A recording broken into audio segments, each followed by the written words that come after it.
Hi there. Welcome to Creation Station Monthly. I'm Bob from Creation Station.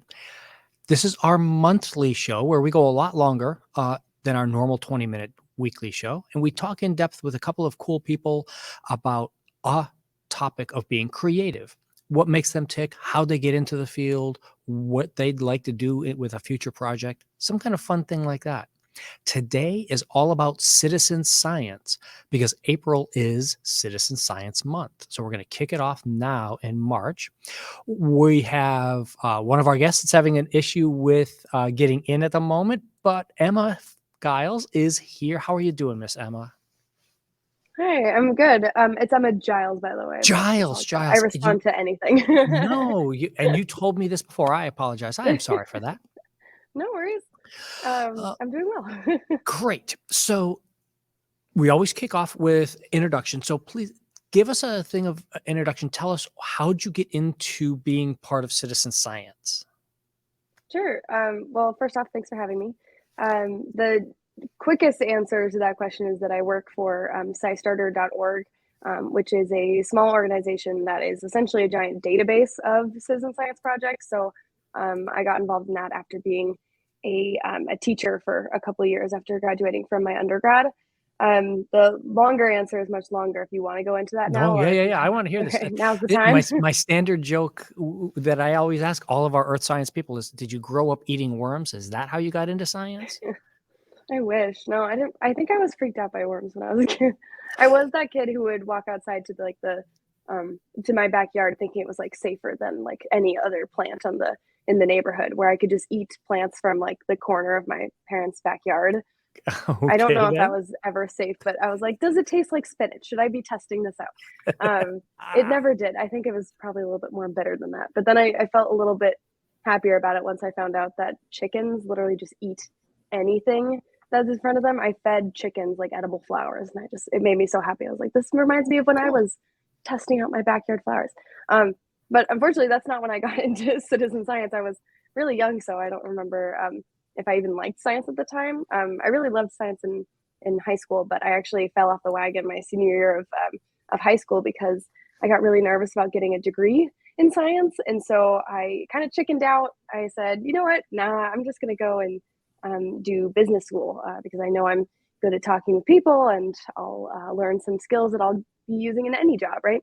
So I ended up going to Arizona State University and did my undergrad in business. And I didn't hate it per se. Like I enjoyed some of it, but I also knew I kind of made a mistake where I was thinking, oh man, I really should have done something I would have enjoyed more. So I ended up getting involved with something called it was called Sensor, which was the Center for Smart Cities and Regions, I believe. Okay. And essentially, because Arizona is that's where I live, because of Arizona being in a pretty well, really warm place, right? Hmm. It's really warm here, and so we work with a lot of heat resilience ideas moving forward into the future. And so a big part of that was, what do we do about the future when it's too hot to go outside for the majority of the year? And if that will be our future, can we even live here? So there's a lot of work involving that, and through that center, I actually got involved with a air quality testing program with Darlene Cavalier, who's the founder of SciStarter. So long winding story to find out No, who hired me. that's So cool. she enlisted me in helping this community do some environmental justice work. Essentially, they wanted to test their air quality to see if they were being poisoned by a rock quarry. And so they're Okay. And there's a right lot of that next going on door. too now, especially with mining for metals for batteries and all that kind of stuff that's happening now. So that's Yeah. that's a very key thing to go on. So why did Yeah. you not go into science just right away? What was it that made you flinch away? Um, well, when I was a senior in high school, I decided not to take a science because I was a technical theater kid. So I did engineering theater basically, like building stuff. So I used science in a major Uh-huh. extracurricular of my life, but I it just didn't connect with an actual like uh, science class, I guess. And so I did do science for a lot of my Mhm. senior year, but I chose not to take an actual science class, and so that actually cut me out. I grew up in California, and so that cut me out from a lot of the UC schools, acceptance wise, or at least not a lot of them, just like a couple of them that were like the really impressive ones, they were like automatic no's if you didn't take a science. And so I I had to make a decision of, do I care about getting into those schools or do I care about technical theater?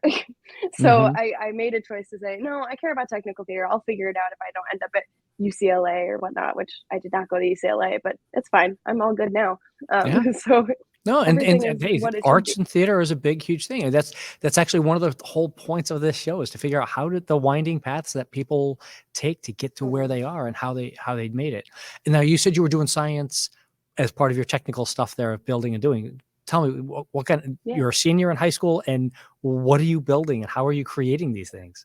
What are you creating? I Yeah, I mean, it's all kinds of things. So if you ever been to a musical of any sort or a play on whatever kind of stage, we build the sets. So Mhm. while I wasn't like the one necessarily designing the sets every time, like we had a pretty big group, and there were a lot of people who were dedicated to the study of building and designing like the art behind what this Broadway show would look like.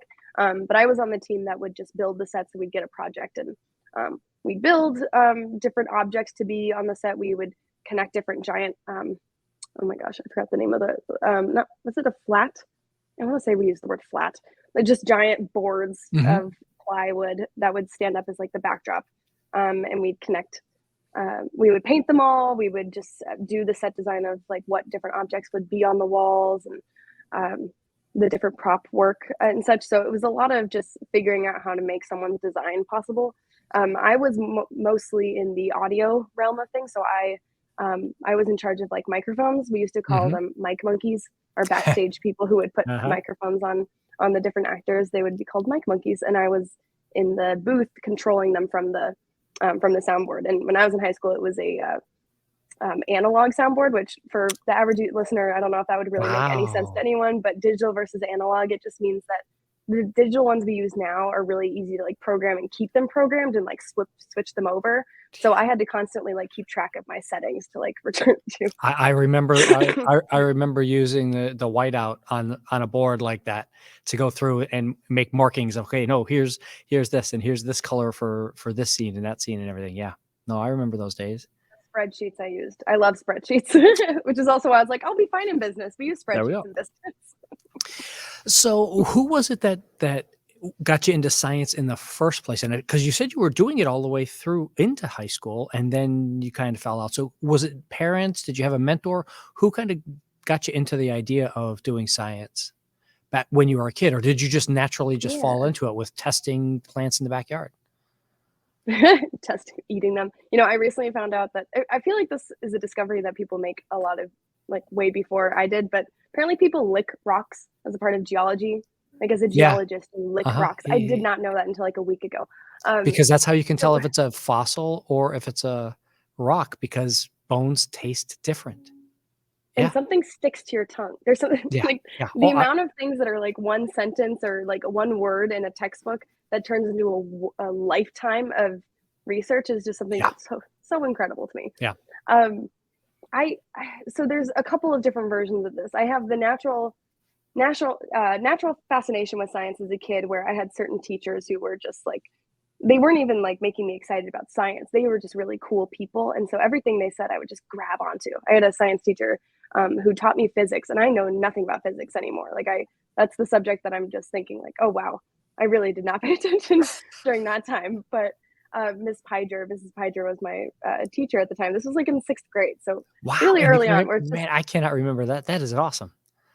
she was just so funny. Like everything, she was a comedian. Like she was a stand-up science teacher. It felt like, and my sister and I, we both had her, and so we make jokes about it all the time. Or like my teacher in high school for chemistry. Again, a subject I struggle with a little bit, although I did like learn it to a fifth grade level where I taught it as a fifth grade teacher later on. Oh, Um, yeah, which is a different version of like where I got interested in science again. But Miss Oldroyd, Mrs. Oldroyd, excuse me, she ate a candle on the first day of class, and I was like, okay, now I'm paying attention. Thank you for this. Turns out, little magician secret, it's a banana with a almond ah, wick. So you light a almond on fire uh-huh. essentially, and then you eat it with stuck into a banana as the Huh, candle. It was wonderful, very cool. I cool. replicated it once and then chickened out the rest of the time because it was not as easy as I thought it would be. Um, but But like I, I I wasn't. finish the thought there, but I want to jump back to this. You just like casually mentioned, oh, you used to teach science. Oh, I want to. Yeah, that's. I'll How jump to did that how, actually, if that how did helps. this happen? How did you had this space where you were like I don't care about science, and all of a sudden you're teaching science. Yeah, I definitely had kind of a come to Jesus moment in college where I was a senior thinking, wow, I don't want any of the jobs that my degree is pushing me towards. So what on earth do I do? And I knew I really care about education in general and the way that we teach kids. It's always been like the top of my family's mind. Honestly, it's always been like the number one thing to say is if you want a world that treats each other fairly and you want a world that works together and gives each other the opportunities that we need. It's a lot of it has to come through education. My opinion on that has changed over time a little bit, just because I think we don't have the time to wait until the decades of kids who are going through education. There's things that we need to do now. But that said, because I cared about education, I was like, fine, I'll just apply to do like HR work at a school and just like be a teacher or like work with teachers. I didn't want to be a teacher. I just want to specify.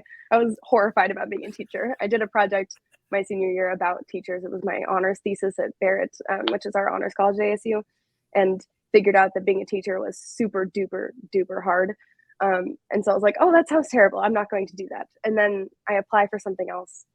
I go in because I get an interview to be an immersion Spanish teacher because I'm bilingual. I make a fool of myself, like a major fool of myself, in front of all the principals, essentially assistants and head principals of this school. And then they call me like 2 hours later and see if I want to teach science and math. So I say yes. Nice. So you And showed him something that sparked was like, hey, embarrassing. she's smart enough to do this. Hmm. Yeah, I I don't can't know speak what I. Spanish at all. I've been married for 20 years, over 20 years now, and I can't speak Spanish. So It's a great language. Would recommend to anyone. And then you can travel to so many places too. I have to say, I'm more biliterate than bilingual at this point. My ability to speak is not the greatest, but I can understand most of what's being told said to me. Um, but my apparently my demonstration was as embarrassing as it was. It showed that I was willing to like learn a lot, and so this school, me being not a certified teacher, was like a training wheels, but not exactly. Like I got thrown into a classroom and had to train on the job on a daily. It was the hardest year of my life, yeah, honestly. I can And it imagine. also, yeah, And and you it said ended with, fifth grade? yeah, fifth grade. So 10, 11 year olds. So Um, middle school kids who are, yeah, the whole puberty thing, and you got to keep them exciting, and yeah, mhm. Luckily, I'm just a fiery ball of energy most of the time, so it was pretty easy to keep them entertained if I was just being myself. But yeah, I mean, it was really tough to learn how to teach while just actively doing it on the job. I mean, oh my gosh, teaching is not for everyone, and we really no, don't give enough no, no, to no. teachers and work hard enough to make their job easier. But Yeah, that's no, no, just no. my. It is. Um, I want to skip to that idea though, Mhm. where usually we talk about, what does society think about your job, about what you're doing, about this creative field. What do you think people, because especially with what's in the news now, with all the people hyper focused on lesson plans and public, making every lesson plan public and everything like that, which on the surface sounds like, well, sure, but I know if it was me, I'd be like, I just made the lesson plan up 15 minutes before class started. So that's how I would be doing it, which is why I'm not a teacher. But how does that, what do you think about that from that perspective of you used to be, before you were a teacher, then you became a teacher, now you're not a teacher, or at least in a classroom teacher. Mhm. Where's that public perception of that right now, do you think? Especially in like for doing science stuff. Sure. So I don't think I'm the best expert on a lot of that. So from my experience, I think that it matters a lot when you can show that you trust in the teachers you have. And so if that means that we have, um, well, we have a couple things going on. So in Arizona, especially, our rules for what allows you to be an in classroom teacher are pretty lax. I mean, I'm a like I'm an exhibit A of the problem, where I was allowed to just go in there without having a certification, which, mind you, it was an incredible experience and really kind of reframed what I wanted to do in life. So I definitely appreciated that opportunity. But that said, like, I definitely did not. I'm not an expert teacher, and so students going through my classroom maybe miss certain things that maybe a different teacher would have done better at, but that's not everything. Like, I firmly believe that if a student is interested in something, that Hmm. they'll go through and they'll learn it. But Yeah. the idea of just learning to learn is one of the most important things that school teaches you. Like, you're not going to remember the Pythagorean theorem unless you're me and Yeah. learned how to sing it in high school, and now we'll never forget it. But if you are like, if you're just an average student who doesn't care about certain things, like, those are not the things you're gonna remember. But you will remember that you had to do the same processes over and over again. So as a teacher, um, being certified and having these confidence builder opportunities, but then having your state and nation, whoever, kind of devalue Hmm. you and make it seem like anyone can do this. Um, you have, we're not going to give you that much money, even though, because we think you're basically a glorified babysitter. That's a terrible like thought, right? Yeah. Makes you feel No. bad. And then, oh gosh, whatever. What else happens? Like, we don't think you should earn that much because you don't work the whole year. Well, teachers are the type Yeah. of people who work a lot and then can't Yeah. stop working. So even during the summers when we're like not working, like, sure, we'll go on bigger vacations, fine, but like, we rewrite lesson plans. We, Hmm. in my case, I went to a fellowship where I did caterpillar research and climate change to then Where bring it was back to that? my students. That is It cool. was Where actually did in you? Southern Arizona. That was like a Teach Earth Fellowship, which is an organization that takes teachers and students out into the field Uh-huh. to do research projects with. It's basically citizen science, That is. which we can talk about at some point. No, yeah, yeah, no, But that's exactly, yeah. Tell me, so that sounds like that is right there. That's the citizen science thing that you're doing now, it feels mhm. like. Well, that one. So I'm doing citizen science now, but that was like my first step of, or my first opportunity to really do a citizen science project. So that one was without even realizing the citizen science, honestly. I just was thinking I needed to do something to be better, honestly, to be better at being a science teacher. And Mhm. Teach Earth is a program that pushes for teachers to gain the experience that they can bring back and really teach the type of like field techniques, not necessarily like Okay. to, I mean, I was teaching fifth graders, so it Yeah. was field techniques in terms of like, what does it mean to be a scientist? What types of things, what types of skills are involved? Because it's not all like, you don't have to know the periodic table necessarily. It's Right. things like taking pictures with macro photography lenses or I don't even know, cameras that are macro photography Mhm. enabled, which is honestly the hardest part. I hated that part so much. I don't have um, hands that my hands shake, and so macro photography was the worst. But all these, actually, what you're showing right now, this is Citizen Yeah. Science Month, our website. So these are like the millions of opportunities that exist for anyone to be involved in science research without even having to sign up for a project like I Yep. did. Like, I got accepted into a fellowship to do this, but that exists for all kinds of Yeah. things. So, And there's that um, macro lens you were talking about. oh yeah. Oh, is that on the? Oh, sorry. The macro lens is like a full camera. Oh, you're doing a The full lens they camera have thing. there is Okay, like yeah. a, yeah. The full the lens that they have on that was like an attachment For regular iPhone ones, for yeah. just a regular iPhone. Yeah, it's part of our citizen science kits. So those are Yeah.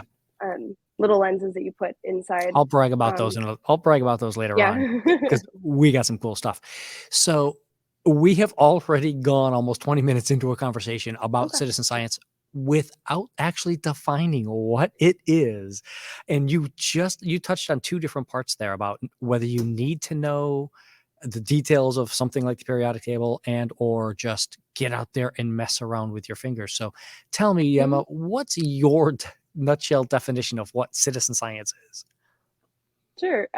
So the formal definition that SciStarter goes for is, and I can divulge into what that means for me, but is essentially a collaboration between scientists and those of us who are curious and motivated to make a difference. It's about making real impact in your community and world at large. So what that means is that you're working on behalf of and with scientists and researchers to advance real research that already exists.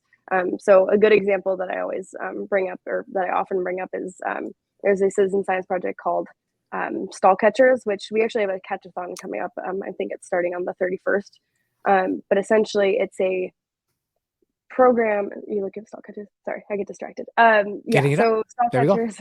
Awesome. Yeah. It's a program. It's a computer program essentially. It's like a video game online that you can play to actually advance Alzheimer's research. So simply just playing a game means that you are helping interpret data that's used in a lab to check if certain medications are working to reduce Alzheimer's symptoms in mouse brains. So you're looking at like mouse brains.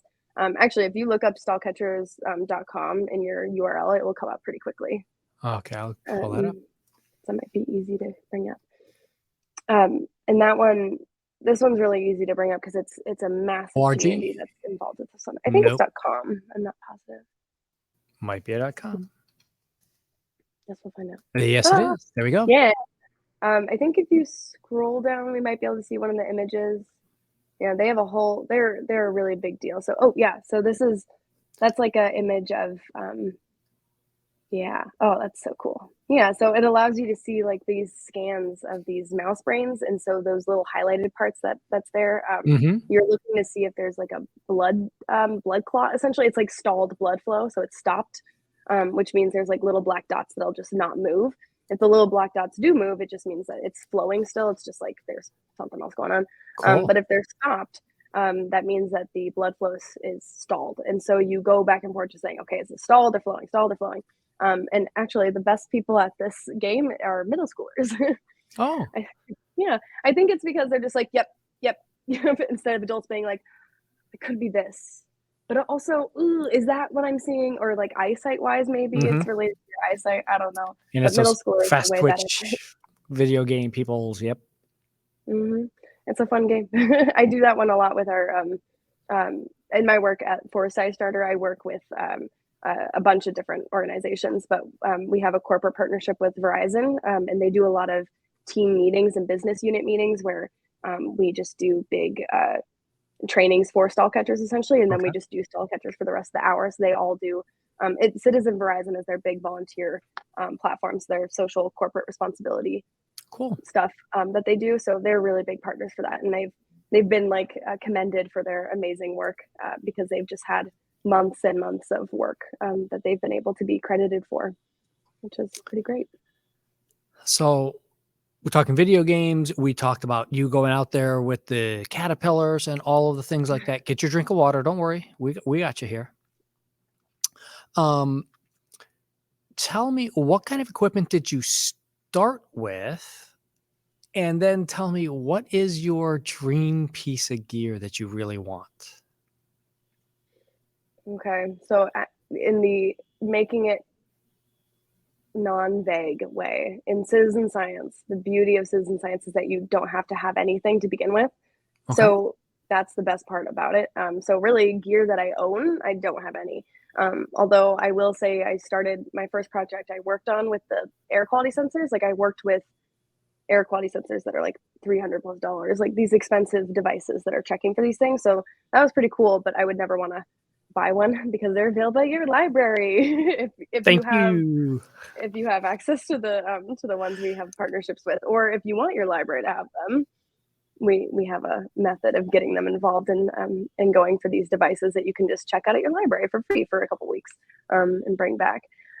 But like there's other devices that I really have enjoyed using. There's a light quality meter that you can just touch a button and it tells you how much light pollution is in the sky.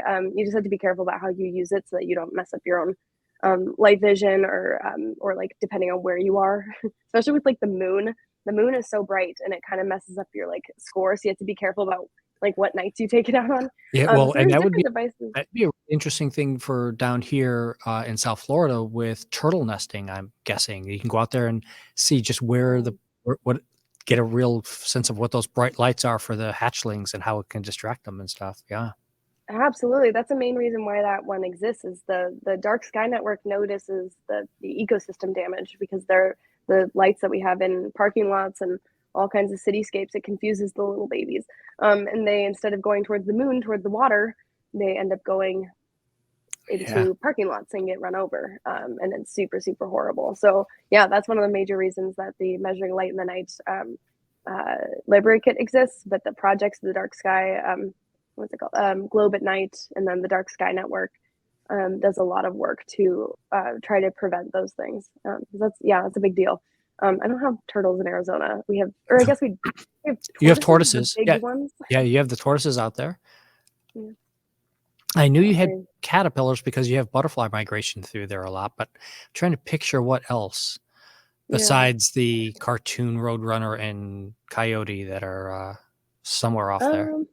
Oh, my parents live in northern Arizona, and they've got lots of squirrels and deer and such. Like, there's a Oh, okay. big woods. The Prescott National Forest is a real forest, and even though it's in Arizona, they've got all Mhm. kinds of stuff. They have mountain lions walking through their backyard sometimes. It's kind of Wow. horrifying. Or Wow, that is a science project there, huh? Put a little yeah, trail cam in their thing. So tell me, so many of them have game cameras. Actually, yeah, people who live in the woods up here are like, yes, let's put all the game cameras out and look at all these things. So cool. definitely a population ready to. Tell me if you have access to all the unlimited funds, and what would you actually buy? What would you use? What do you think you would want to use for some kind of citizen science project that you would want to do? Um, that's a hard question. I guess if I had unlimited funds, I probably would disperse it across multiple objects because I don't think everything is all that expensive, but rather just needs the space. So I have Like what? um, I would love to have my own telescope, Mhm. um, one that I could see Saturn in. I love Saturn specifically. Um, there are,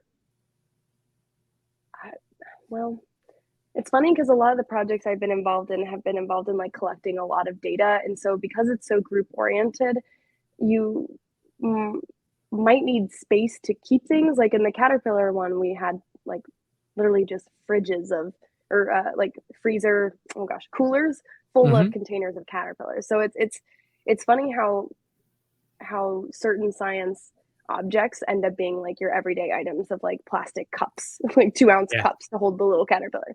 So granted, there are a lot of things that would force you to have some big objects, but um, I don't know. I mean, especially since I'm not a scientist that works with really intense materials, I would rather like have all I guess money might not translate to this, but be able to just walk into any lab for a tour. Could I like Oh, opt there you for go. like a Yeah, no, different type of that's awesome. experience? Yeah. No, no, no, no. Yeah, yeah, yeah, yeah, yeah.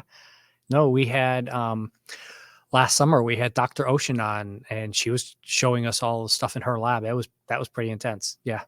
There's some really cool stuff there on that.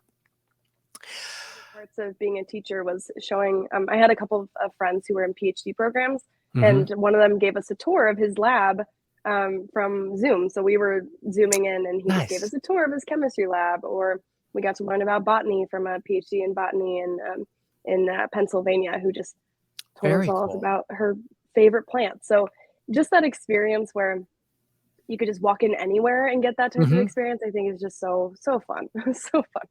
Oh, yeah. No, that's kinda cool geeky stuff that yeah, if I go on vacation, I drag my wife into doing, "Oh, let's go look at here." Yeah. Ooh, vacation funds, actually, that would probably be best because then you Oh, could go to yeah. the places Yeah, in yeah, which yeah. there is research happening, like Yeah. Yeah. volcanoes. By the way, as we were talking about all these different kits, I'll Mhm, show everybody there. Here at Broward Libraries, we do have some of these kits that Emma's been talking about. We have some of those here at mhm. our library that you can check out and go use and try out. And there's more coming as we've growing, as people are getting out more of these things. Um, but Emma, for you, what's the one project that it's a two-part question. Which project did you enjoy the most? And what's the one that you were just like, "Darn it, this just doesn't work." It's funny because the reason I want a telescope is to figure out how to look at the night sky better because I have this inability to look at the night sky and figure out where constellations are. I know it's theoretically like a little bit challenging, like being able to identify where different stars are, but I swear so many people just know how to just look up and be like, "Oh yeah, that's the Little Dipper," and I look up and I'm just like immediately confused. So I the night sky ones where I'm actually looking at constellations, those are really challenging for me. And so just personally, I'm like, not as into it. The reason I would want a telescope is so I can like skip that and look at planets instead. Which actually, one of my favorite projects through like space science related was Cloud Spotter, which is literally looking at like measurements of from a telescope looking at Mars, Okay. cloud spotting on Mars, and you're essentially identifying little like images to see if you see it's like a peak. You're looking for these little like one or two lines connecting at an apex, and that would tell you if there's a cloud there. And so you're just marking out how many clouds you see in a single diagram image from the telescope. And it's awesome because I think they're using it for atmospheric data so they can be better about like when to send Yeah. rovers or like how to Yeah, understand the and seasons I of can picture Mars. figuring out what seasons and dust storms and all that stuff for the rovers and their solar panels that always wear out. Yeah. Yeah, it's a very cool project. It's very popular too. I think it was I approved it to be on SciStarter and then started working on it for like 5 hours that day. And I was like, what am I doing? I have work to do. That's So cool. it's a fun one. That is very Um, cool. Yeah, I gotta show that sense. So tell me, what's the one that you really loved? What well, project definitely the did you Cloud do? Spotter one. I I guess I like different projects for different reasons. So from the concept of like being like very fully involved in a project, the caterpillars and climate change experience with Teach Earth was definitely like a high one in my life, and definitely one that I will remember forever, just simply because of the things that I learned. It was a turning point for me in terms of like why is it important that I kind of switch careers and move back to science instead of just teaching. And then um, I guess the one of my favorite ones that I teach people about now is actually one of the kits. I think you have these ones already. The pollinator kit. Yeah, yeah, exploring pollinators. Uh, Yeah, yeah, that one's my favorite right now in terms of like just sharing with other people because it's very very accessible. But it's not just taking pictures. While there are a lot that are about taking pictures and they can be really low lifts for individuals just looking to get started on anything. Like iNaturalist is a citizen science app where you can just take pictures of different organisms and plants and animals, etc., and send it in to help with biodiversity research. And it's like an open data access, so tons of different researchers will use all the data. The pollinator one, however, is specific to pollinators, but it teaches about the scientific process of actually, if you zoom in really close to that picture, or as close as you can get anyway, that clipboard has a data sheet on it. And so that data sheet will teach you like what things you're looking at, what types of bees there are. So you might even have to do some like species understanding of like, oh, are there different types of bees? Which one am I looking at?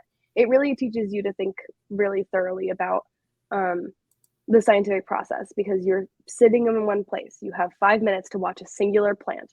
You have to find out what plant it is. You have to look at the different the different pollinators and how often they visit. Even if they go away to a different flower, if they come back, that's a second visit. There's a lot that can be said for the pollinators that we have in this world and the reason why we need them, right?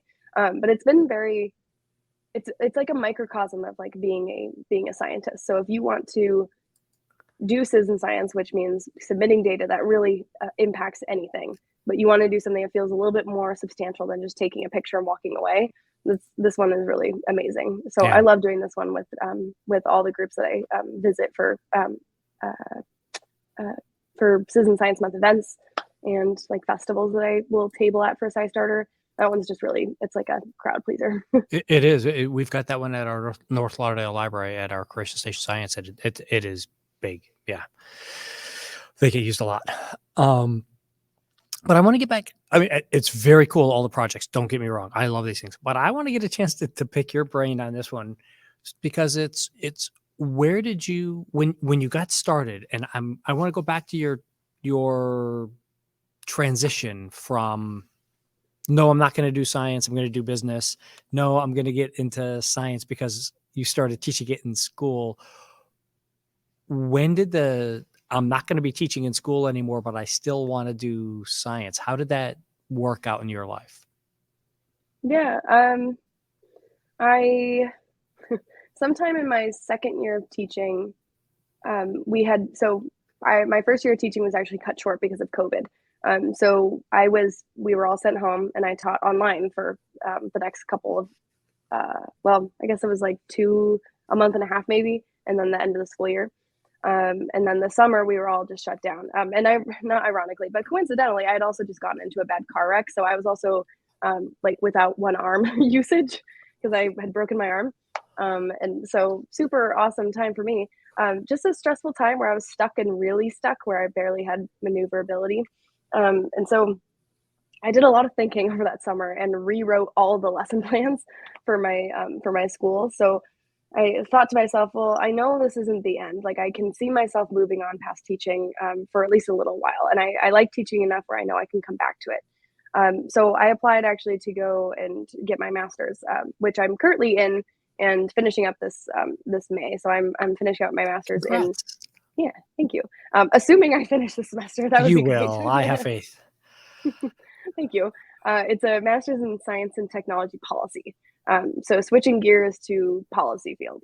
And I've learned so much. It's been incredible. And a lot of my work has been in the idea of like nonfiction writing, honestly, or like world building to build a better future based on our like future relationship with science. So a lot of what I've done has been focused on public focused.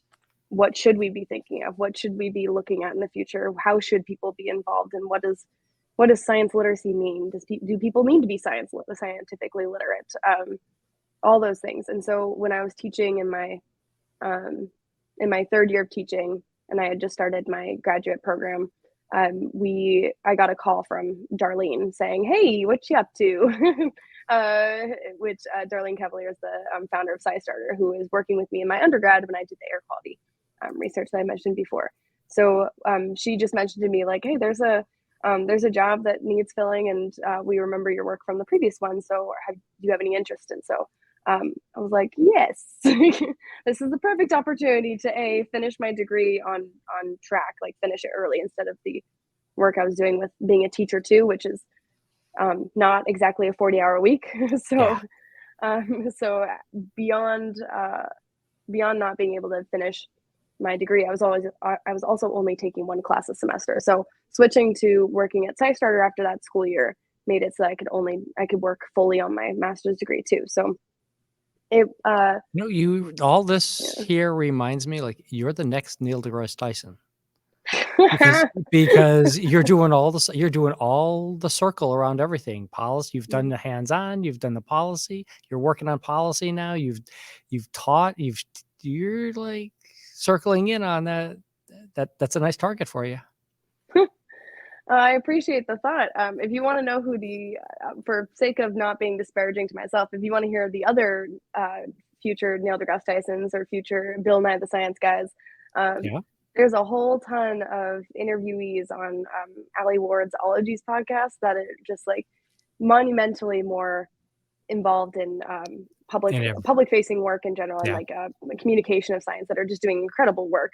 For the life of me, I cannot figure out social media. So I'll work in policy and help with policy. But as far as the science communicating and being that public figure, I am really, really hopeful for the people that I've heard about from that show and from just the other news, because there are so many people out there who are just so dedicated to just pushing the way forward and making it way more accepting of a community. In fact, I interviewed someone for my master's final capstone project, and he basically told me that he thinks the public views the scientific community as an arrogant cult.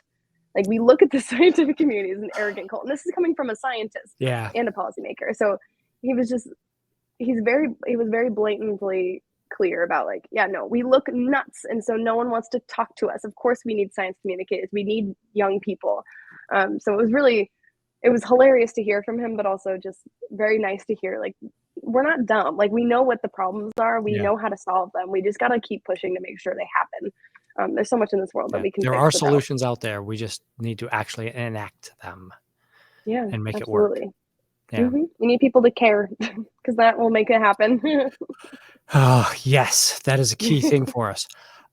So tell me here, because I always ask this question of everybody: how do you make this a career?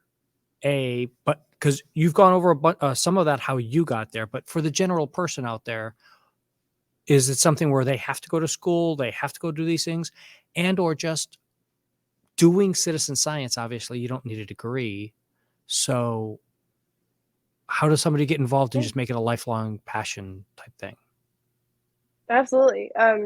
So if you are in a career already, so I guess there's two different because it's citizen science where you don't have to have a degree in science. The beautiful thing is there's multiple entry points.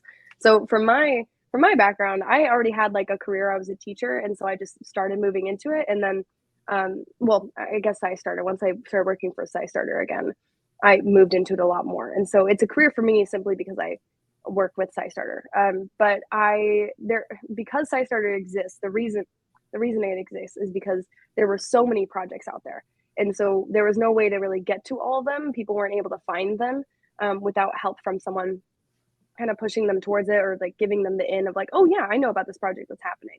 So because SciStarter exists, that means there's just so many organizations that build citizen science projects or researchers that need help.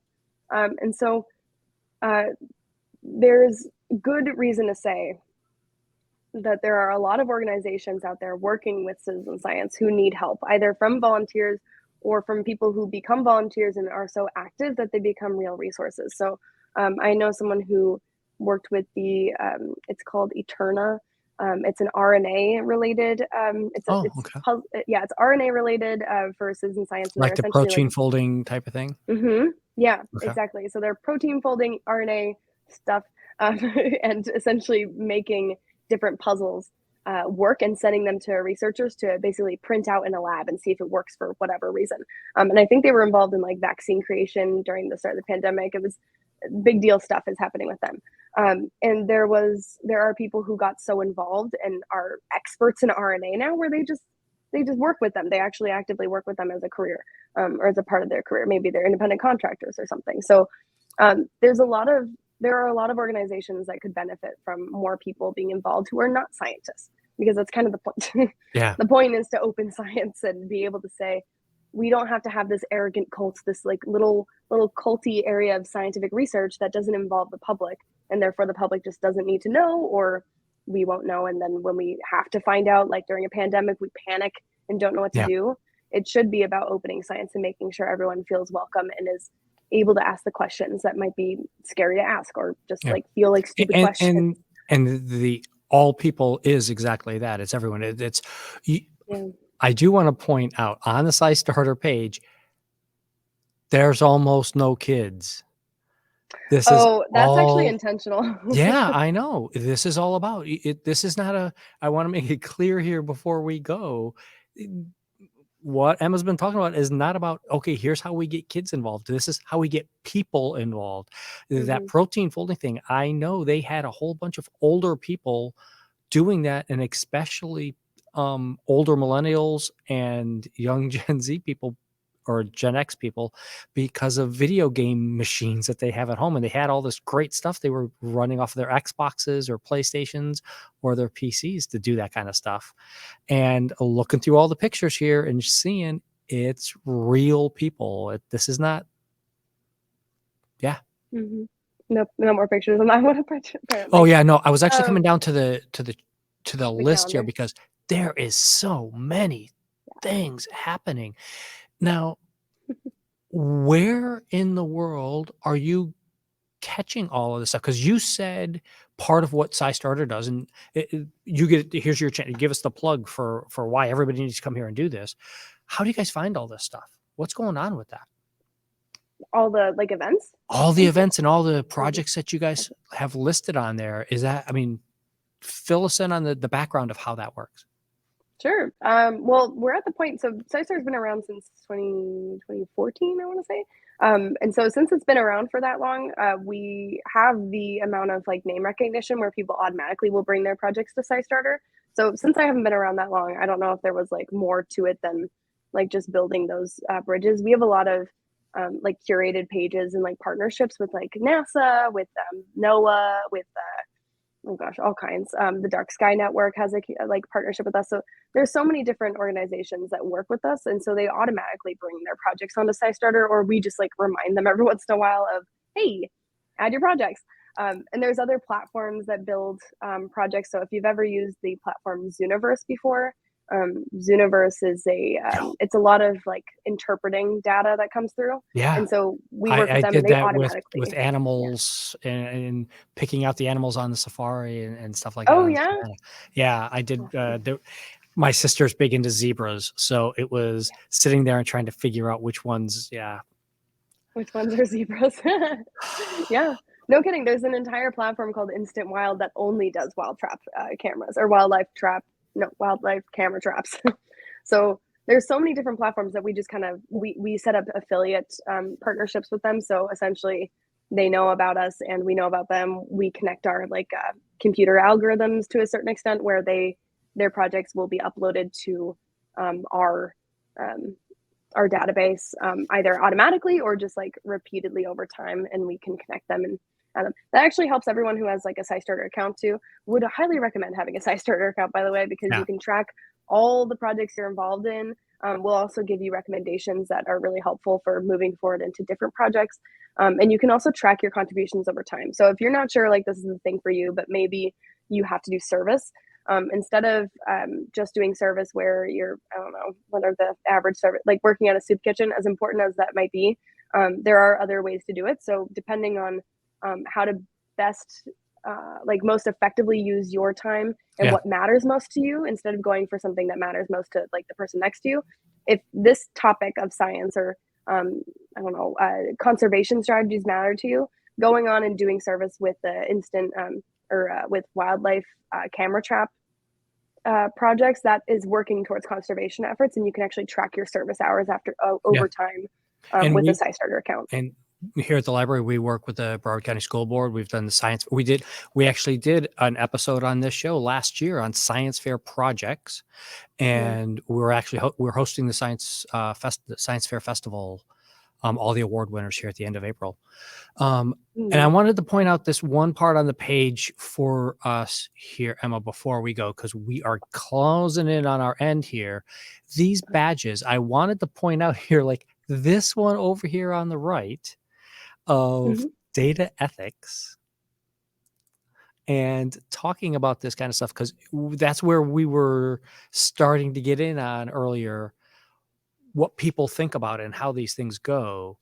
So all of these different types of badges here that anybody can earn, right? Mhm. And this is all self-paced learning to go teach yourself what the crazy scientists are actually doing with their time. Yeah, the only thing that you must know about the training is that first one, the foundations, is the gate opener. So as long as you've done the foundations, you can access all of them. My favorite is the data, not data ethics, but the data literacy. Data Yeah. literacy one is awesome, especially if you're a teacher or educator of any kind, like a homeschool teacher or whatnot. That is super duper helpful for learning what data matters, because it's a big deal to know what zero means. I know that kind of sounds weird, but the data point of zero is super critical in a great many projects, and I feel like you don't learn that in school. I don't remember learning that in school. I probably didn't teach my students that matters in school, but that is a really big part of this. If we know that 0 turtles were seen during a certain month, then we know something more about turtles and whether or not they're, I don't know, maybe they're endangered, or Mhm. maybe they've changed their patterns. Phenology matters, right? So like the different flowers blossoming at different times. If we have 0 blossoming at a certain time, or they're already done blossoming, that 0 really, really matters. Or pollinator health, right? If we see 0, we probably should know that there's Yeah. 0 around so we can figure out what to do about it. Yeah. But hopefully before we get to 0 on some of these, Yeah, hopefully. let's get there. Miss Emma, this has been amazing. We've already gone almost an hour already, just the two of us. Amazing. So it's great. So I've got the SciStarter page up there for everybody. Is that where Mhm. they should be trying to contact you through there if Yeah, they have questions? you can also use my email that's visible if you're looking at us right now. But that citizensciencemonth.org, it's the easiest thing ever, just literally citizensciencemonth.org. It has a contact page, and I'm on there, and you can send me an email. And if you are interested in being involved in anything and you don't want to reach out at this point or whatnot, like maybe you just want to kind of dip your toes in, that first page on citizensciencemonth.org has all the events that we kind of were scrolling through, that giant list. If there's anything online that you're interested in, sign up for it and just witness it. Even if you're not sure you want to be involved yet. It's just a lot of them are webinars where you can just kind of sit quietly in the background and decide whether or not it makes a difference for you. Yeah. Also, if you're interested in booking events or like making events happen, if this is already like a conversation for you, you can contact any of us as well, which is super, And you can super also use that helpful. site to get a hold of Broward County Library and Yeah. for the science kits that we do for all these kinds of things. Thank you very much, Miss Emma. Let me throw up our final slide here. As always, if you have any questions for our guests, you can reach out, creationstation@broward.org, and I'll try and forward them along for you. We look forward to seeing everybody on Thursday for our weekly show. Have a great day, everybody. Thanks for having me.